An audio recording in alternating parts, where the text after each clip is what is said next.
ദാനശീലമുള്ളവന്റെ സ്വഭാവം നന്നായിരിക്കും, ഭക്ഷണ മര്യാദ പാലിക്കുന്നവന്റെ ഇബാദത്ത് കറക്റ്റ് ആയിരിക്കും.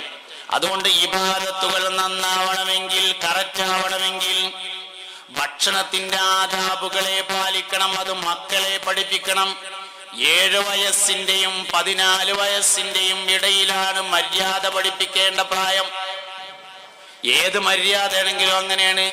7 വയസ്സിന്റെയും 14 വയസ്സിന്റെയും ഇടയിലാണ് പഠിപ്പിക്കേണ്ടത്. പെരുന്നാക്ക് പള്ളിക്കൊക്കെ കുട്ടികളെ കൊണ്ടുവരുന്നത് അദബ് പഠിപ്പിക്കാനായിരിക്കണം. ഉള്ള അദബ് കളയാനാകരുത്. പെരുന്നാക്ക് കുട്ടികളായിട്ട് വരണം. എന്തിനാ കൊണ്ടുവരുന്നത്?